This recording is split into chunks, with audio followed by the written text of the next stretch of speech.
আচলতে আমি দুখীয়া জনাব বিচাৰিছোঁ যে কাকি অঞ্চলৰ এখনেই স্বাস্থ্যকেন্দ্ৰ কাকি প্ৰাথমিক স্বাস্থ্যকেন্দ্ৰ এই প্ৰাথমিক স্বাস্থ্যকেন্দ্ৰত আমি যোৱাকালি আৰু আজি ৩-৪ দিনমানৰ পৰা ডক্টৰ নাই বুলি আমি ইতিমধ্যে আমাৰ জনসাধাৰণে আমাক জনাইছে। আমি যোৱাকালি ৰাতি 10 বজাত আমি হস্পিটেলত আহি পেলাই আমাৰ ছাত্ৰ সন্থাৰ কৰ্মীসকল আহিছে আৰু এটা কাকি থানালৈ এটা কেছ আহিছিল। কেছত এজন আসামী মানে ধৰি লওক ইয়াত আপোনাৰ হেৰি কৰিব বিচাৰিছিলে, মেডিকেলৰ কাৰণে পঠাইছিলে। তেওঁলোকে ইয়াত যেতিয়া ডক্টৰ পোৱা নাই তেতিয়া ইয়াৰ পৰা যোৱা পুহি পঠাব লগা হৈছে। সাধাৰণ এটা ইয়াত ধৰি লওক ব্লাড ওলাইছে, এইখিনি হেৰি কৰিবৰ কাৰণে ট্ৰিটমেণ্ট, সাধাৰণ যিটো ট্ৰিটমেণ্ট হ'ব লাগে এই ট্ৰিটমেণ্ট কৰিবৰ কাৰণে ইয়াত এগৰাকী নাৰ্ছ ডক্টৰ থকা কোনো ব্যৱস্থা ইয়াত নাই।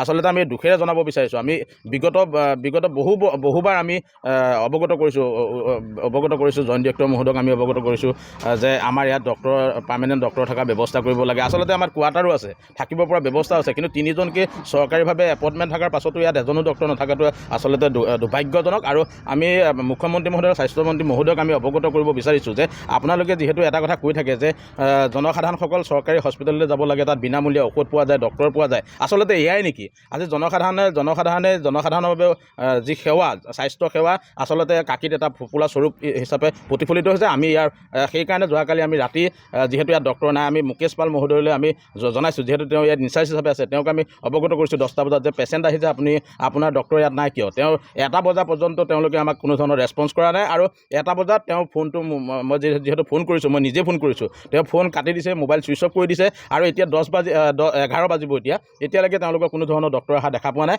আমি যোৱাকালি ৰাতি 10 বজাতে আমি প্ৰাথমিক স্বাস্থ্যকেন্দ্ৰৰ কাৰ্যালয় আমি তলা মাৰি দিছিলোঁ আৰু ৰাতিপুৱাতে আমাৰ যুটীয়া সঞ্চালক মহোদয় আহি উপস্থিত হৈছেহি আৰু আমাৰ লগত তেওঁলোকে বিষয়টো আমাক সুধিছে। আমি বিষয়বিলাক কৈছোঁ যে আমাৰ ইয়াত যিহেতু ডক্টৰ আমাৰ এই কাকি বৃহত্তৰ অঞ্চলত এখনেই প্ৰাথমিক স্বাস্থ্যকেন্দ্ৰ, আমি ইয়াত স্থায়ীভাৱে ডক্টৰ থকাটো আমি বিচাৰিছোঁ আৰু কাকিবাসী ৰাইজৰ সুবিধা হকে অসম চৰকাৰে ইয়াৰ ওপৰত বিহিত ব্যৱস্থা ল'ব লাগিব। আৰু যিকেইজন ডক্টৰে এনেধৰণৰ কুকাণ্ড কৰি আছে বা তেওঁলোকৰ যিটো দায়িত্ববোধ নাই, তেখেতসকলৰ ওপৰত বিহিত ব্যৱস্থা ল'বৰ কাৰণে আমি মুখ্যমন্ত্ৰী মহোদয়ক দাবী জনাইছোঁ। অন্যথা যদি এনেধৰণৰ কাৰ্যসূচী হৈ থাকে আমি পৰৱৰ্তী সময়ত ইয়াতকৈ জংগী আন্দোলন কাৰ্যসূচী ৰূপায়ণ কৰিব লাগিব। ইতিমধ্যে আলোচনাৰ মাধ্যমে তলাটো খোলা হৈছে। তেওঁলোকে আমাক আশ্বাস প্ৰদান কৰিছে যে তেখেতৰ ওপৰত বিহিত ব্যৱস্থা ল'ব।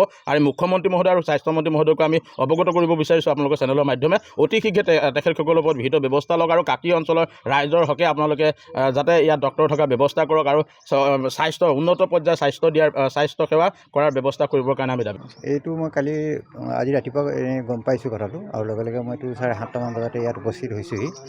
আৰু এতিয়া আহি পিনে মই আমাৰ GNM এগৰাকীক পাইছোঁ, গেট 4 এজনক পাইছোঁ। ডক্টৰ অৱশ্যে নাই বাৰু, ৰাতিও নাছিলে, এতিয়ালৈকে মই পোৱাহি নাই। সেইটো মই তেওঁলোকৰ লগত ফোন কৰি যোগাযোগ কৰিছোঁ। আৰু এই যে কি কাৰণে সিহঁতে এবচেণ্ট হৈ আছে সেইটো সম্পৰ্কে আমি মোৰ কলিগসকলৰ লগতো আলোচনা কৰিছোঁ। আমাৰ এই সম্পৰ্কে আমি বিহিত ব্যৱস্থা যে আমি অতি সোনকালে ল'ম, আৰু কি চিটুৱেশ্যনৰ কাৰণে তেওঁলোকে এইটো কৰিলে এইটো আমি ব্যৱস্থা অতি সোনকালে ল'ম বুলি আমি ব্যৱস্থা ৰাখিছোঁ। ইয়াত বৰ্তমান কাম কৰা ডক্টৰ 3জন আছে। যিহেতু তেওঁলোকে ৰাতিয়ে জনাইছে, কিন্তু বৰ্তমান 10:30 বাজি গ'ল, এতিয়ালৈকে তেওঁলোকৰ কোনো এজন ডক্টৰ ইয়াত আহি উপস্থিত হোৱা নাই, কি ক'ব? মানে সেইটোতো ডাঙৰ ভুল কৰিছে বা এইটো ডাঙৰ অফেন্সে এটা, গতিকে তাৰ ব্যৱস্থা ডেফিনেটলি তেওঁলোকে পাব। আৰু সেইটো আমি আলোচনা মৰ্মে তোমালোককো মানে আমাৰ ষ্টুডেণ্টে যিসকলে এইটো লগ কৰি ৰাখিছিলে তেওঁলোককো মাতিছোঁ, আমি এটা আলোচনা কৰিম আৰু আমাৰ ডিপাৰ্টমেণ্টেলিও আমি ইয়াৰ ব্যৱস্থা ডেফিনেটলি ল'ম। কাকি প্ৰাথমিক স্বাস্থ্যকেন্দ্ৰৰ ইনচাৰ্জ কোন হয় ছাৰ বৰ্তমান? ইয়াত ডক্টৰ মুকেশ পাল আছে। নহয়, এটা কথা ছাৰ, এটা দুৰ্ভাগ্যজনক হয় নহয় যে এখন এটা গ্ৰাম্যাঞ্চল, হয়, এটা বৃহৎ গ্ৰাম্যাঞ্চল, 2 লক্ষাধিকৰ ওপৰত জনসাধাৰণ, তো ইয়াত এগৰাকী চিকিৎসক থাকিব লাগে নালাগে বাৰু? ডেফিনেটলি থাকিব লাগে। এইখনতো এখন হস্পিটেল হয় ন, ইয়াত যথেষ্ট পেচেণ্ট হয়, ডেলিভাৰী হয়, ইয়াত ডক্টৰ নথকাটো কোনো কাৰণেই হ'ব নোৱাৰে, কাৰণ 3জনকৈ ডক্টৰ আছে। এতিয়া বৰ্তমান হৈছে বিহু চিটুৱেশ্যন, অকণমানতো অলপ ইফাল সিফাল হ'ব, কিন্তু তথাপি এজন ডক্টৰটো কমচে কম থাকিব লাগিব। এইটোতো ডাঙৰ কথা। তলা খোলা হৈছে নেকি? তলা এতিয়া মানে মই তেওঁলোকৰ আলোচনা মৰ্মে তেওঁলোকে খুলি দিছে, বাৰু ধুনীয়াকৈ খুলি দিছে। আপুনি যিকোনো খবৰৰ বাবে যোগাযোগ কৰক 7099017330 লগতে 7099017110 নম্বৰত।